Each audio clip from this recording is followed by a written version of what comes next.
everyone, and welcome back to Here in Wonderland, Following Your Dreams Guidance. This is episode 4, even though it kind of feels like it's episode 1 because this is my first time filming myself.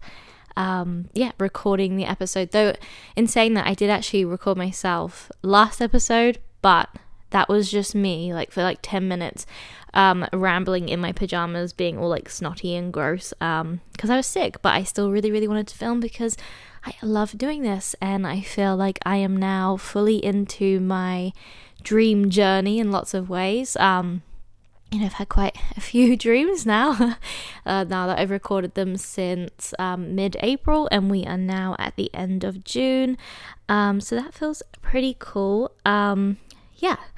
And if you see me looking down here, it is because I have written out my dreams so then I don't get the details wrong. I've also written down some of the dream interpretations I found online that I'm going to go into, so that can also help you with your dreams if you're wanting to interpretate them. And I'm going to talk a little bit more about, as well as a general guide for when you are looking into getting dream interpretation.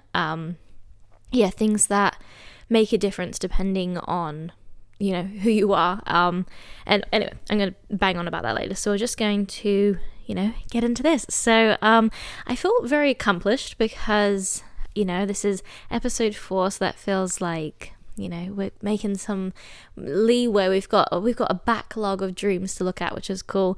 And also because I have just finished my first ever moon cycle.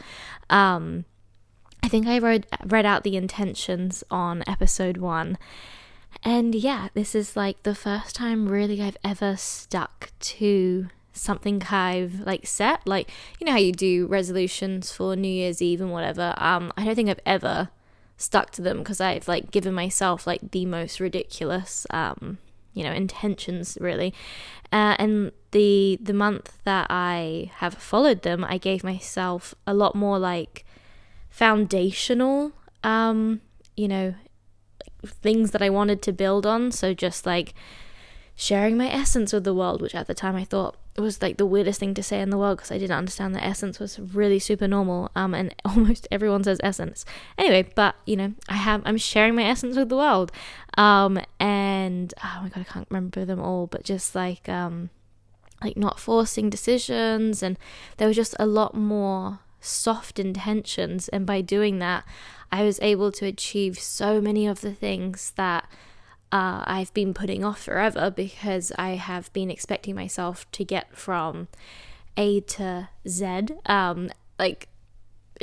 with not doing any B, C, D, E, F, so it was just putting so much pressure on myself to get these things done, and so therefore they would just become so overwhelming that I would maybe be able to sustain them for a day or two, and then I'd be so burnt out, and then I'd be oh my gosh, I'm back to square one, and I hate myself, and I can't achieve anything, and it's just because I was just giving myself far too much to do. Over these past few months I've been able to make some proper changes to my life that are sustainable, and they work with me rather than against me, and it's just great. Also, I have mentioned before that I have ADHD, and I'm going to talk a little bit about my journey as well in finding out that I'm neurodivergent.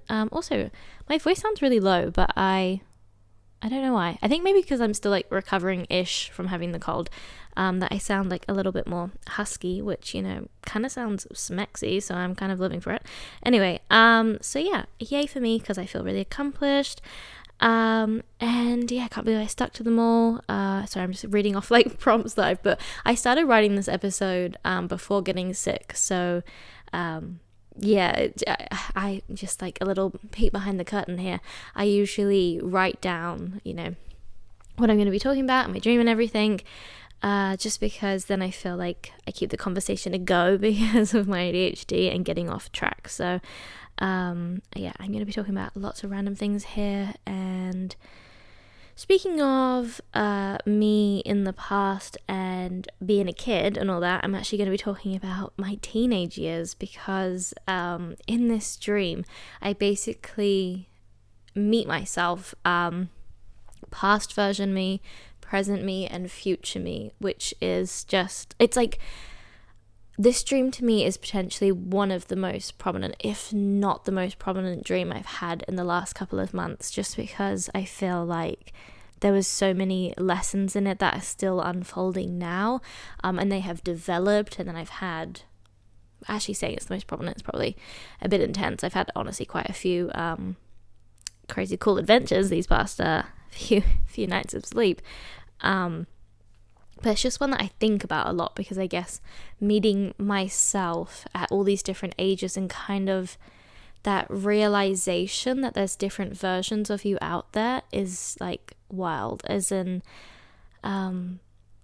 just to think about how many different types of people I have been to different people at different phases in my life, and not even really being aware that like I'm just like a version of myself. Like who I am today is not necessarily who I'm going to be in 10 years. Obviously you have your essence, but like there's ebbs and flows to your journey. It's just wild to me to think back on me as a teenager, because it was, my masking at that level was pretty intense, and also I just had so much embarrassment of like who I was and what was acceptable and what was not. And for me, my like branding when I was like 16, 17ish was this like crazy drunk, very promiscuous, scandalous, mysterious new girl, because I've like been to like 6 or 7 schools, or I hadn't, like in my high school years, I like most I had done is like 2 years, and that was like my peak, like my cap. So it was always like the new girl. And I remember when me and Kim were leaving to go to Melbourne, we were having this like leaving party thing, and this group of people were playing Never Have I Ever, which is that how you say it? I'm not even sure. I'm pretty sure it's Never Have I Ever. But Never Have I Ever played Never Have I Ever, but I didn't want to admit that because I knew it was like the cool like thing that people do at parties. So anyway, so I got up to this group and they're like playing it, and then they're like, oh yeah, do you want to play? And I'm just kind of like, okay. And then they asked me to like, you ask the first question, and I was like, fuck, I don't know how to play this game. So I kind of just like pretended I was like so drunk, or like, oh my god, I've done everything, so I'm too embarrassed to say something. And then I just like walked off, and everyone was like, oh, ha ha ha, that's so funny. Because it like kind of fitted into my narrative of who I was at the time, which was, like I said, just like crazy promiscuous, like always drunk, a bit aloof, but in like not in like a neurodivergent way, more in like a, I don't know, in a way that people digested and liked, but like wasn't me. So it was just so funny that my thing whilst living in the Gold Coast was like this, like, oh, she drunk all the time and sleeps with everyone, when I hadn't actually slept with anyone, and I was like, all I had done is kiss someone. But it's just so funny that like that's what everyone thought of me. I definitely was drunk a lot. That's a thing that I recognize more now, that a way of like coping in school and coping with intense masking and what people wanted from me was drinking. Like I used to pretty much drink every day, which is really sad. Not a lot, but I would just like, I used to have like a little bit of Pimm's. My parents aren't drinkers either, so they had like no alcohol in the house. So I used to just like take a bit of Pimm's and then like put some water in the Pimm's thing, and just like screw the cap on really tight as if they would never find out. And also I used to make my own beer. I don't know if I like WikiHow. I was like, how do I make alcohol? And it was like, yeah, you put yeast in water, and I used to like make my own alcohol. I don't even know if it worked, but I used to like have it every day.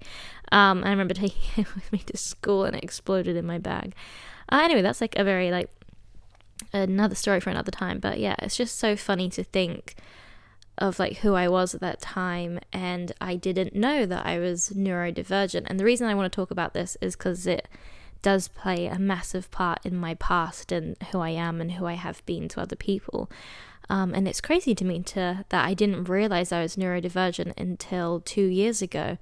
But in saying that, people have been kind of clocking my neurodivergency, ever since I was a kid, but I just didn't, I guess, no one was like, oh, by the way, I think you might have ADHD, or you seem neurodivergent, like, is that a thing that you are? No one said anything like that.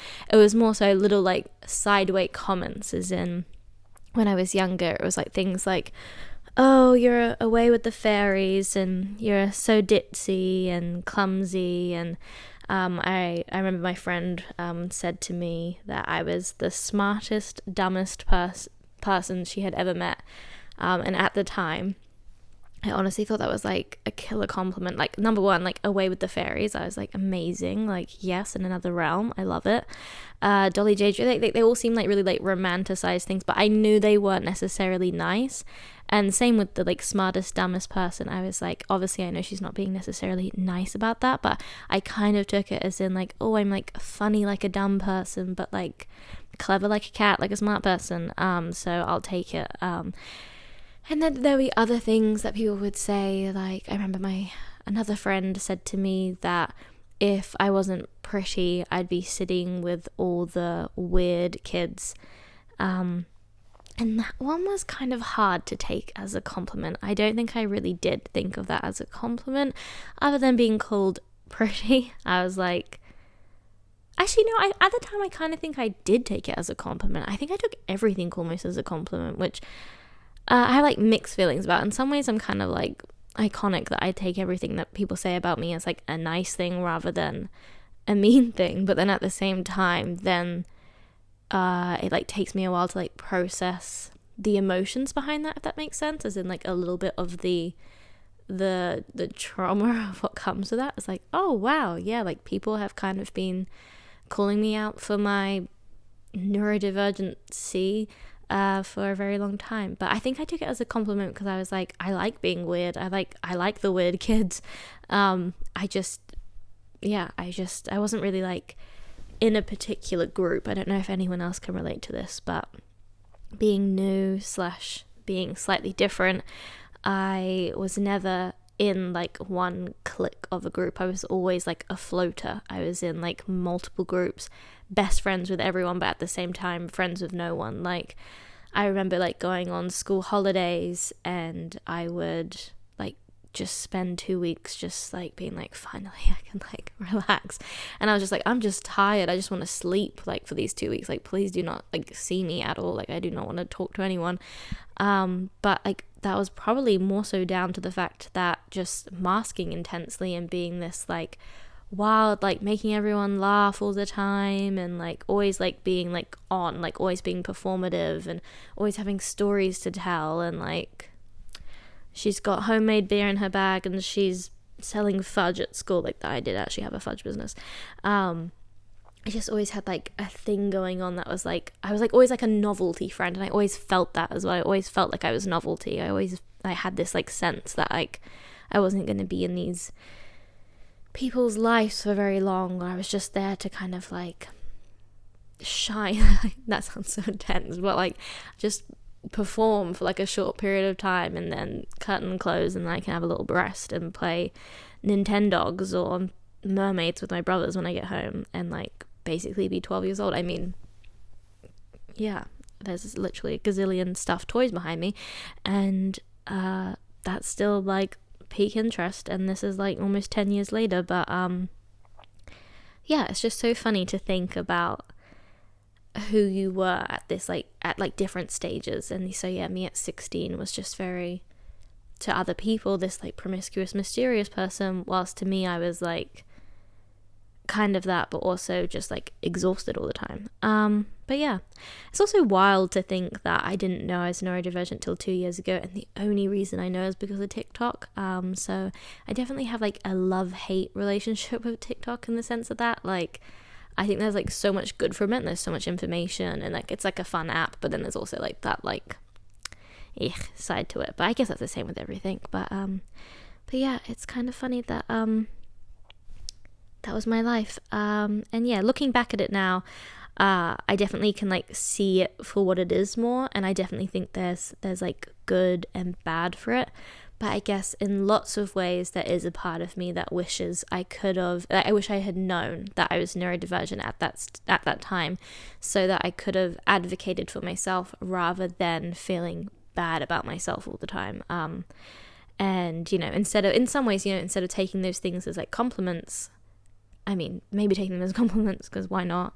But also being able to just stand up for myself, and also like other neurodivergent kids. Like I do in lots of ways wish I had known, so that I'm 100% sure that I wasn't the only neurodivergent person in my like school. So I just would have loved to meet other people and us, just like common ground. Because it does feel sad to me that like now that I'm out of high school, and like I said, like I had like lots of friends in school and I was in like every single group, but now I have 0 friends from school, like 0, like I don't speak to anyone.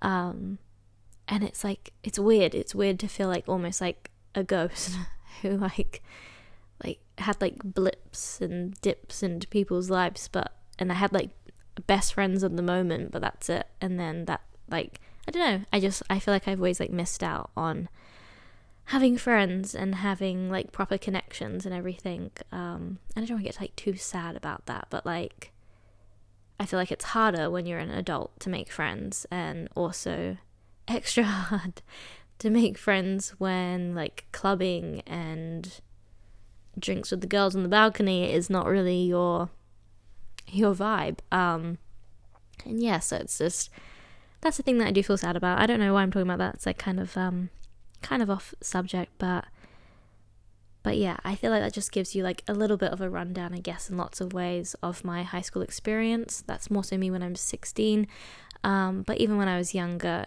kind of very similar, except also other things going on. But anyway, so I think now I'm just gonna get into the dream, and then we'll go into digesting it afterwards. So we're going to go to the dream. This dream to me, like I said, is like one of my most prominent ones. It's also very symbolic, so stay with me. The first part is like a little messy because it's like hard to explain, but I've written it out as nicely as I can. I'm no storyteller, but let's go. So in this dream, I remember being in the front room of a house that I may have lived in before, as it did feel very familiar. I knew it was a home, however the front room was being used as an exhibition space. I stood in this room with a bunch of people in suits. It almost felt like we were on a work trip. So I mean, it's like quite a lot going on in this one small space. There was a projector playing at the back of the wall episodes of The Simpsons. In the middle of the room, there was a statue of The Simpsons, and my boss from my current workplace was sitting at a table with a large book with scribbles and numbers in it, and it felt like he was cashing up receipts. He almost seemed like he was a part of the exhibition, like if the Simpsons sculpture was on the left, he was on the right, and he almost felt like statuesque, if that makes sense.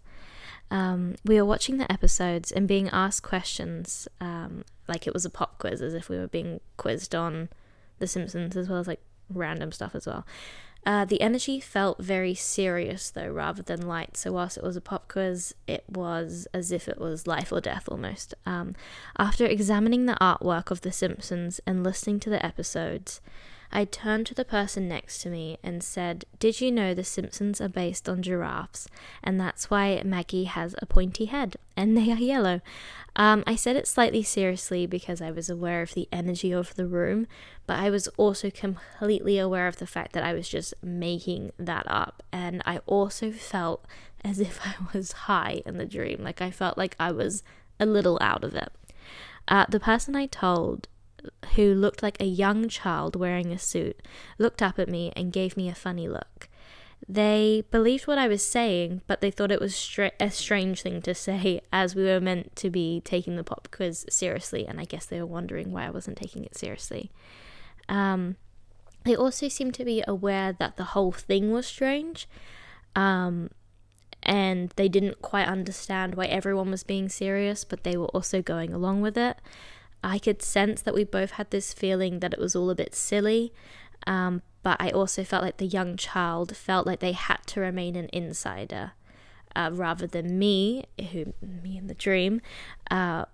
I was quite clearly an outsider. So everyone else in the room was wearing suits. I was the only person, I'm pretty sure, not wearing a suit, and I was high. So, I'm extra, read all about it. So the pop quiz ended, and there were sleeping bags on the floor. The room went dark, so it was nighttime, and all the men in suits went into their sleeping bags and fell asleep, including the young child. As I moved around the room in the dark, I was trying to find a sleeping bag, as I felt I also should go to sleep. As I navigated the room, a black dog appeared. It was following me around, wagging its tail, trying to get my attention. I felt the dog was being annoying as I was trying to be quiet and not wake anyone up. So I went to go get my mum, and I told her the dog was being annoying. She came into the room. She seemed annoyed at the dog, and with some force, she put them outside in the middle of the night into the garden, which was covered in snow. Well, that's not very nice, Mum. I don't know why I did that. So she left, and I started to feel really bad about the dog and the cold, because I was like, oh, that's like my fault. I don't know why I did that. The dog was only trying to play with me. I shouldn't have treated it so badly. Like, why did I tell her to, like, why would I stress her out with it? Because obviously I'm telling her the dog's being annoying, so obviously she's gonna be annoyed. It's like when you, like, wet your bed as a kid, like, and you go to your parents' room, you're like, I wet the bed, it's like, obviously they're not gonna, like, come out the room jumping for joy. So it kind of felt like that same kind of energy that my mom was like, oh, like, okay, I'll deal with it, but, like, a bit annoyed. Anyway, so I decided to go out and follow the dog so that I could bring it back in, because it was winter, it was the middle of the night, and I just felt really bad for it. However, when I opened the door, there were a lot of other black dogs and cats out there in the snow. Like, the garden was just, like, covered in cats and dogs. And I had no idea which one was the right one, like, what was the dog I put outside. And I also had the sense that I didn't want to leave any of them out there, because they were all out in the cold. So instead of bringing them all in, I decided to go outside and join them. I gave a few a little pet on the head, and then I just lied down on the grass in the snow. I felt so cold initially and a little scared, but then I just looked up at the stars, and I felt the love being around all these animals, and also being like a part of the universe, like just like staring at the stars. And I zoned out, and as I zoned out, I kind of just like melted into the ground, like into the grass, and I just felt really nice and warm, and I started to really enjoy my time outside. Like, it felt correct. And as that happened, I heard the back door open, and the young child in the suit came out and joined me. I asked them if they wanted to build a snowman with me. I knew the people inside would be annoyed that we had used all the fresh snow without them, but also I knew that they wouldn't really appreciate it the way that we did, so I was like, let's just build a snowman. So we did it, and it was really fun. And then guess what? As we built the snowman, that person then morphed into a Broadway actress who was playing Elsa in Frozen. And they were wearing like the classic Elsa look, the blue long sleeve sassy dress, and yeah, killing it. And then she turned to me and she said, they asked me what I planned on doing with my inheritance now that I can do whatever I want. I was very taken aback by the question, as I don't really have an inheritance, and also I had no clue what they were really talking about, and I also was like, but I also felt like I don't know how to tell them that I don't know if I have as much money or resources as they think I had, because they asked it as if they were like so sure that like I'm fine, but I decided not to, because like I was just like I didn't know how to answer the question. So instead I told them that I told them that before working for their family, please bear with me, I said before working with their family, I worked in Windsor in a timeless clock shop, that I romanticized my life and I would buy flowers every day, enjoy the scenery and history of the place, but I didn't like working there. So I romanticized my life, but it felt incorrect. Incorrect? Yeah, that's correct. Anyway, I liked working for their family though. In the dream, there's no real mention that I work for their family. I'll try and dive into that a little bit at the end. I told them that I said I felt silly about this, but I told them I wanted to be a YouTuber and I wanted to do music. And I, because I thought that was like embarrassing to say. And they told me I shouldn't be embarrassed to say what I want to do and I should just own it. I said I felt I should do something else, but I can't think of what it may be. Like I felt like even though they were saying like don't be embarrassed, I was like, okay, but that's not enough, right? Like I need to be doing more. I said perhaps I should be getting another job to support myself, and they said that what I was planning on doing already seemed enough. Sorry, I have hiccups. In the back of my head, I wanted to tell them that I wanted to be just like them, that I wanted to be a Broadway actress too, but I thought that potentially if I said that, like Miss Elsa's being really nice to me right now, telling me that, what you can do with all your inheritance, and yeah, you don't be embarrassed by what you want. And she was like being so like regal, that I was like, if I tell her that I want to be a Broadway actress as well, she might be like, how dare you, like go away. Like I was scared she was just gonna like blow up in my face and be like, do not come for my gig, this is mine. So I was like, you know what, I'm not gonna tell her just in case, even though I really don't think she would have done that, but I was like, oof, what if, I've just made my first best friend, so I don't want to ruin it. But I thought I would tell them in the future and I should take their advice, because they just seemed like they knew what they were talking about. They just seemed so sure of themselves. And that was the end of the dream. That was it. It just left after that conversation with Miss Elsie Welsey.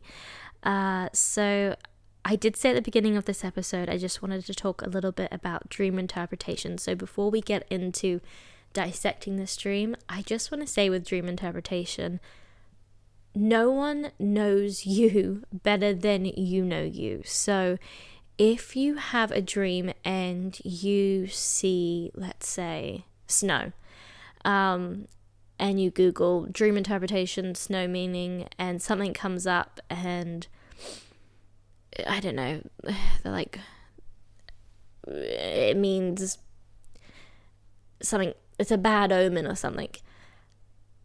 If that resonates with you, as in like if you feel like that is something that makes sense, like with the context of the dream and what you're going through, it's probably what it is. Like it's okay / you really should use your intuition when you look into dream interpretation. And for me, I kind of use dream interpretation as a very light guide to point me in the right direction. So for instance, in this dream, and it was a exhibition, I couldn't think on the top of my head like what an exhibition could represent for me. So I looked at like exhibition dream meaning, and as I looked into it, it just helped me build that base to like fill in that like missing puzzle piece.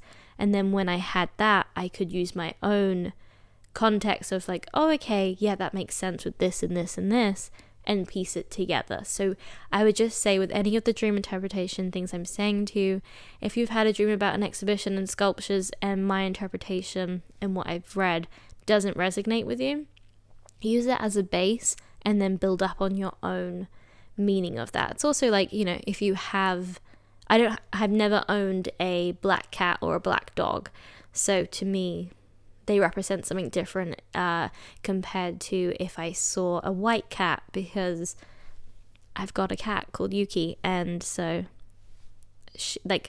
and the white cat always looks like the white cat is Yuki, you know what I mean? So it's going to be different like depending on who you are. So I just wanted to premise that, just so that you know that I do mean it in a very, use it just lightly to guide you and point you in the right direction, and then go from there and build up on your own experiences.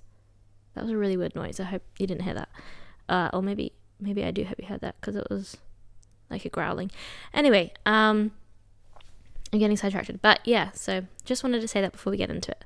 So I'm going to start from the beginning of the dream. So we are in the house, and we are in the front room that also doubled as an exhibition center, a workspace, as well as the place where all the boys and girls were having a sleepover in their suits. And so the house to me did feel familiar. It wasn't the exact same architecture as the house that I'm like thinking in my head, apart from the front garden, like the front room and the garden. So I'm using that as like a little bit of like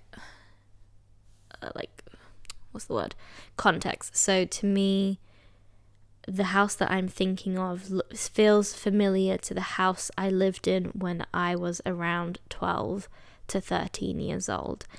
And also I happened to live in that house for not very long, so maybe like, I think it was like under a year, but we happened to live there whilst it was winter as well, which I think is interesting, the fact that there was like snow in the dream.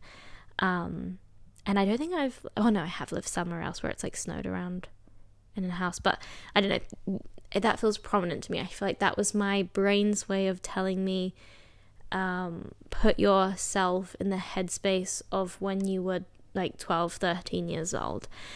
And so being 12 wasn't a great time for me. I'm sure it's not a great time for everyone. I think it's like a weird age almost, being 12, 13, because it's like you're becoming an adult, and lots of people are like, it's like no longer almost acceptable to be a kid. Like, it's so weird to go through that stage where like you're not sure whether you should be talking about boys you like or be playing Bratz, and like I was always kind of leaning towards, can we play Bratz, or can we please play mums and dads and can I be the family dog? But it was like becoming less and less like okay to want to do that, or like I said, plushies around me now, like I still kind of wanted to watch like Care Bears and stuff, but like everyone's like no, it's Mean Girls now. So it's just like, I don't know, it's like a weird age. And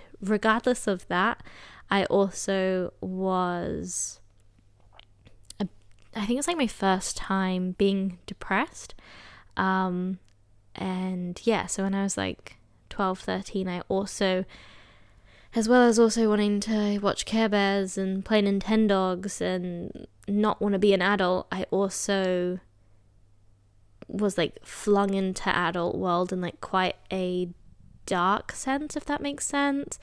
As in, I like went on Omegle when I was like 12, 13, saw things I probably shouldn't have seen.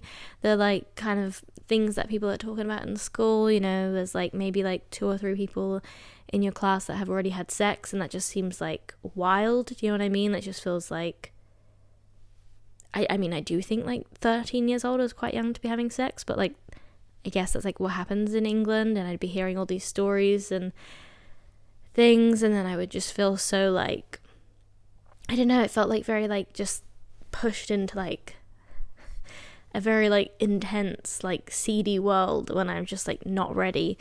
But then also at the same time I was like painting my nails black, and I was choosing to go on Omegle with my friends, and I just like felt the like darkness of like adulthood, I guess, even though you're not really an adult yet. But I just, and then besides the like natural becoming a woman, I just also was dealing with other things like family things, and just so it was like a heavy time, and I did feel this like, I guess like oppressive energy of this like, I don't want to not be a kid anymore. And I still don't, but at that time, when you're being 12, 13, you're like wanting to fit in and everything. So yeah, it's strange. So in this room that was filled with men, it was men that I work with now, which I feel like is important for context. So the people that were like in the suits were people that I like work with now. I currently work at an accounting firm. So I feel like they were a representation of the like present oppressing energy I felt. So for me being 12, 13, it was that more like, kid adult borderline thing, whilst like now for me that oppressing might be a bit of an intense word, but an energy that doesn't feel correct for you, working in an accounting firm I basically feel like I am 12 years old, so it just feels like a bit incorrect for me. I just don't, my creative flair isn't really, welcomed there, or like I can't really be my full self. So it does feel in some ways oppressive. So I think that was, those two worlds coming together. And yeah, so like I said, it does feel important that it was an exhibition, and I'm just going to quickly say what an exhibition represents. So I found this on dreamglossary.com, and the definition for dreaming of an exhibition of sculptures is a dream in which you see an exhibition of sculptures usually means that you want to change someone or something. People that are not completely satisfied with their private, love, or business life have these dreams more often, since they don't have enough courage to change something. No matter what it is, try to get your life in order with baby steps. If you decide to make big cuts, that could cause a lot of stress.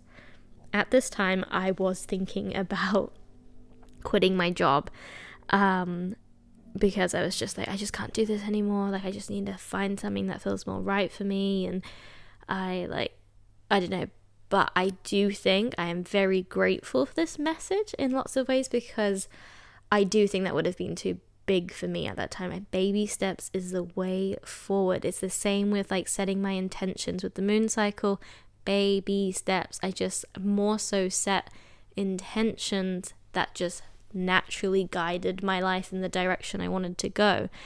It's the same with doing this podcast. I haven't done this perfectly, this is not like an incredible set by any means, and I've tried to record this so many times, and I've missed episodes and yada yada yada, but I'm trying to not be so harsh on myself, and I'm just doing what I can and baby steps and what feels good. If something doesn't feel good, I can take a step back. It's okay to be kind to yourself and do things at your own pace. And that is what I'm learning at the moment. So I feel like that exhibition center was like putting things on display that I'm not necessarily happy with and that I don't like resonate with, not resignate. Resignate is what I want to do. I want to resign.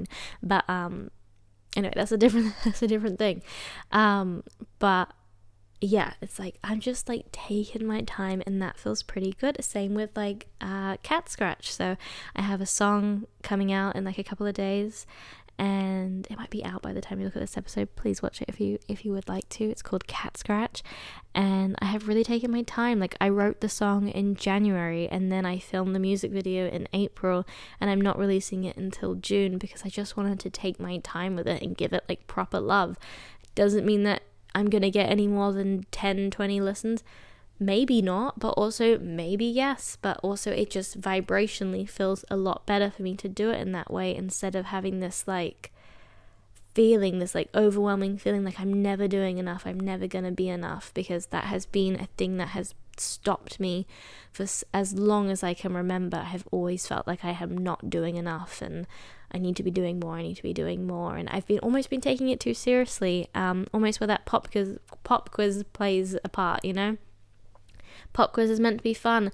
We're just watching the bloody Simpsons, but all of a sudden it's becoming like, who knows the most facts about the Simpsons, who's getting A+ on the quiz, and it's like, does it really matter? Like, it's all like bullshit. So it's just like, I don't know, that feels pretty good. So anyway, I kind of went off sidetracked there, but also I happen to be, sorry, I'm getting really confused by what I've written down here. So baby steps, yes, we love that.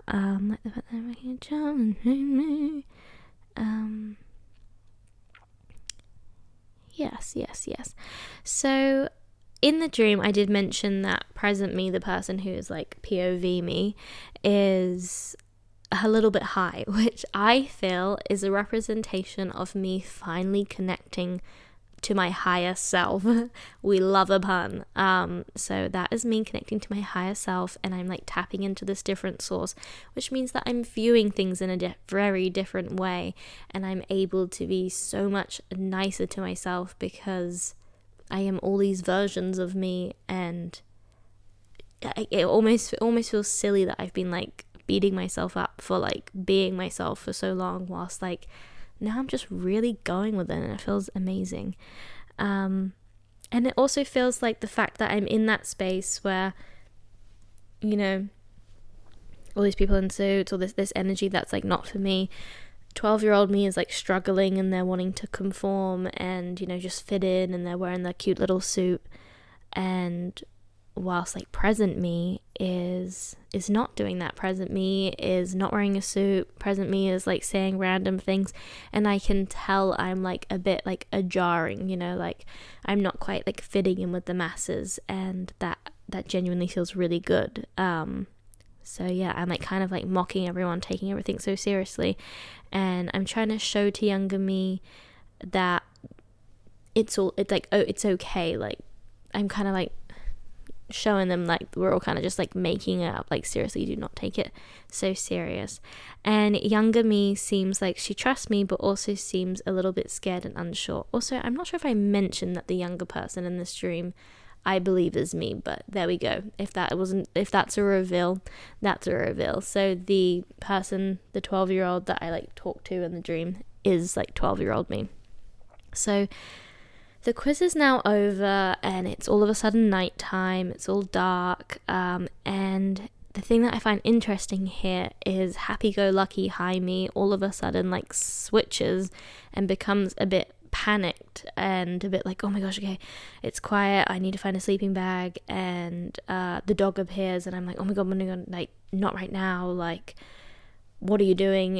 Which like, as if I saw a dog I would be like, oh no, go away. But like in the dream I was just like, no, I like can't have this like distraction going on. I need the dog to go away, and I don't want to disturb anyone, and I don't want to be too loud. And I find that really interesting because I feel like if the dog had turned up at the pop quiz, I would have been excited to see it, and because I would have been more in that like high energy. But because it's like silent nighttime, that's why I start to panic. And the dog is not it being alarming. It's not like it's like biting at me or anything. It's kind of, it just wants to play. Like it just wants to like me to notice it. It's just like wagging its tail and wants me to connect. But I'm just like, oh no, not right now. All of a sudden I'm busy, and I'm like taking it all seriously, which I think is to do with the fact that at the beginning of my journey into doing more self-reflection work, meditating was a thing that I was really avoiding doing. I felt like I could like, you know, podcast for hours and ramble on forever, and I could like do everything else but like just be and not have a distraction. I always felt like I needed to be writing something down, or I need to be documenting this, or okay, if I have a profound, like if I like close my eyes and see something cool, like and meditate, I need to write it all down and just like really micromanage it and just be so intense that I feel like that was like a little bit of a reflection of that, of this like this almost like this fear to go into the quiet, because it felt too overwhelming to like look into the quiet. And for me, the dog in this represents going into shadow work. So when I looked at what does a black dog in a dream mean, it's usually like a guide into your shadow work, and that feels very correct as I, you know, follow it out into the unknown, into this into the garden, and you know, it's all covered in snow and everything. It feels cold, it feels dark, it feels like my shadow work. And it was almost like, as well, the fact that I got my mum to deal with the dog is like, I almost don't want to take responsibility for my shadow work. I want a parent figure or someone else to like deal with it for me. I don't want to have to deal with it myself. I don't want to take responsibility. And then I finally decide that I do want to, and I then follow the dog outside, and then I see all these other dogs and cats, and I almost feel like that was potentially like all the other times that I've ignored wanting to do shadow work. It's almost like, no, like not right now. Like I've almost allowed my mum to take the dogs and cats out every single time, and I'm finally deciding that I don't want to do that anymore, and I take that step out into the back garden. And back gardens usually represent, your private life, and they're not, it's not public to everyone. It's like the unseen. And so I go into that more private space where no one's seeing the work I'm doing. And I'm like a bit scared. I'm cold. It's like dark. It feels overwhelming. But I lie there and I look at the stars, and I pretty much meditate in my dream. And as I do that, as I like let go, sorry about all the Frozen references, into the unknown and let it go. But I mean, I also do build a snowman in this dream. I clearly quite like Frozen. I actually have watched Frozen 2 in the past, like 2 weeks, like maybe 10 times, which is maybe psychotic, but besides the point. So I like go out, and then as soon as I let go, I like become really warm and really like content, and it feels like magical. Like it literally feels like magic. Like, I love those dreams where it just feels so real. Like I feel like I was lying in that garden just looking at the stars, and just had this sense of like peace. And then it's so funny that as I do that, 12-year-old me then follows. It's like, oh, I wonder what they're doing. And she comes out, and I ask her if she wants to build a snowman. And we build a snowman, and we have all this fun together. Almost the fresh snow, and being like, oh no, we shouldn't, because they're gonna get annoyed that we've like played with all the snow. But we decide anyway that we're just gonna do it because we know that we'll appreciate it. And it's like we just like, screw them, like let's just build a snowman and have fun. And then as we do that, and as we both work together, and I feel like that 12-year-old me is representing inner child work. As I work with my inner child, as I work with my shadow work, that person then transforms into the most iconic Elsa. And she is like so confident. She like is not questioning anything. Like, just like her energy was just so reassuring. It's funny because that's probably what 12-year-old me was getting from me playing in the garden, and then I'm getting that from my future me, which was what I felt like in the dream. I probably did not mention that very well, but yes, the Elsa in the garden is me, because that 12-year-old just morphs into that older version. And that older version of me reassures me that I'm going to be okay, and that everything's fine, and don't be embarrassed to do the things you want, and like this like cool, calm, collective confidence. And it was just amazing. So now I think when present me said to Elsa me, what did I say? I said I liked working for her family. What that probably means is working for myself, like doing the work for myself, and like taking responsibility for myself. And I think you can, interpretate that in lots of different ways, whether that's working for myself as a career, or working for myself as doing the inner child and shadow work. And just really honoring myself. And then, so I've never worked in Windsor and I've never worked in a timeless clock shop, but I think more so what that represents is where I work in the accounting firm, I work in like the really like nice area of the city. It's like like it's like historical buildings and stuff, and there's like really nice little shops, and I am lucky that I get like an hour lunch break, and usually I just spend my hour lunch break like walking around, just like marveling at like stunning things. And yeah, I do like sometimes buy myself like nice little bits and bobs here, like a nice little hot chocolate, or like a crystal or something.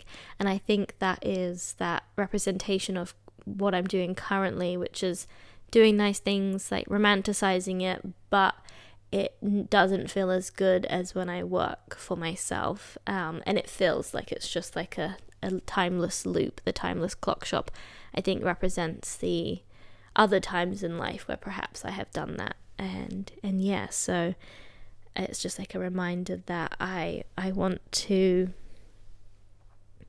get to where Miss Elsa is. And yeah, so I'm just wrote a lot here. So yeah,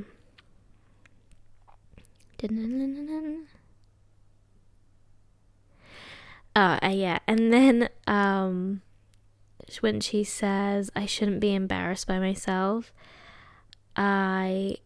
even though she tells me I shouldn't be embarrassed myself, I still feel like what I'm doing is not enough. I feel like YouTube and music is not enough. Like, tell me what else I should be doing. And she doesn't say anything. She doesn't say like, oh yes, you should be doing this, this, and this, and this, which I think is for a very long time with my dream guidance, is that I wanted such like clear cut answers. So I wanted to ask a question and just be told what to do. And I'm only just really now letting go of that, and more so just following what I feel I'm meant to be doing in the moment and allowing that to develop. And that doesn't mean as in like, oh, I'll do this one thing and just abandon it. It's just that I will do it as and when it works for me. And currently that is working really well for myself, because I have just been beating myself up for so long for like stupid things. So yeah, it does feel really good that's basically the dream. I feel like I'm just rambling here, but I think it's just because I'm really enjoying like talking and stuff. So I apologize, but no, I don't apologize.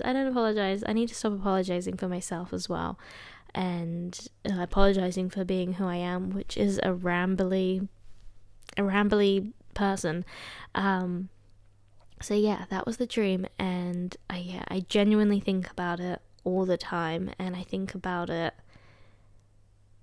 like in so many different ways, if that makes sense. As in, I think about how wild it is, like the journey that I've been on, and like I said, like just the different versions of me, and yeah, and where I'm going. And the more and more I feel like I'm on my way to becoming the Broadway actress Elsa. Not that I necessarily want to become a Broadway actress, but who knows, maybe. I'm not going to say no to anything. I'm kind of just like following my bliss. And yeah, it just really reassures me, I guess, that like I can believe in myself, and that I can also care for the different versions of me, and like help myself on the journey.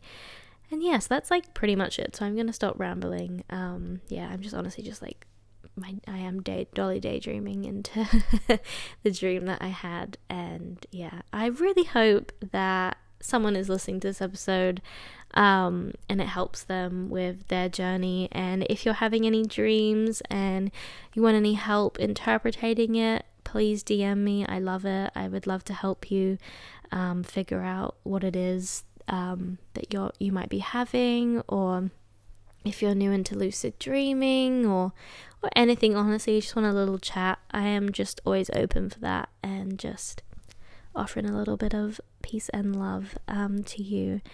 And yeah, I'm gonna stop there. I think next episode I am gonna be speaking about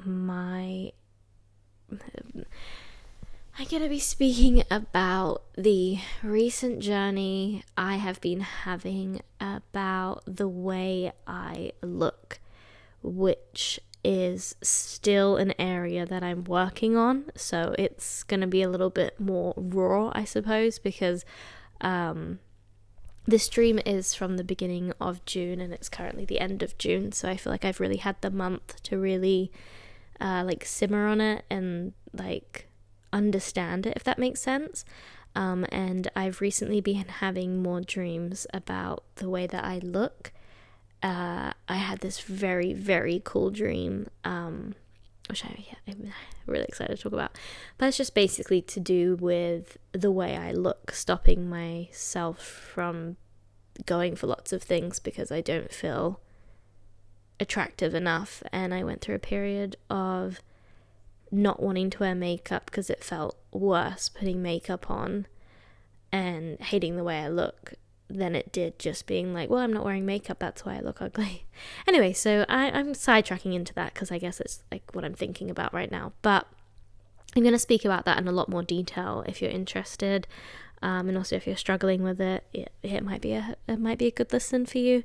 It might not, you might find it triggering, so if that's the case, miss next episode. But yeah, I am really excited to talk about it because it's a hard thing, but it is helping me. It is helping me get past that.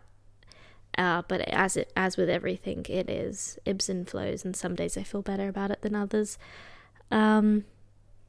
But yeah, anyway, so I'm going to talk about that in the next one. I hope you enjoyed this episode. If you have any questions or honestly absolutely anything, please message me on here.inwonderland on Instagram and here.inwonderland on TikTok. I also, if you want to follow my personal accounts, Leela Leader on Spotify, listen to my music. You might want to listen to Cat Scratch, that'd be pretty cool. Or Leela Leader on Instagram. I'm pretty sure it's on TikTok as well. And yeah, I'm gonna wrap things up. I hope you have a wonderful evening if you're watching this at bedtime, or you have a wonderful day, or you just have a wonderful life. And I really appreciate you either watching or listening. That's very cute of you, and I will see you next time. Okay, goodbye.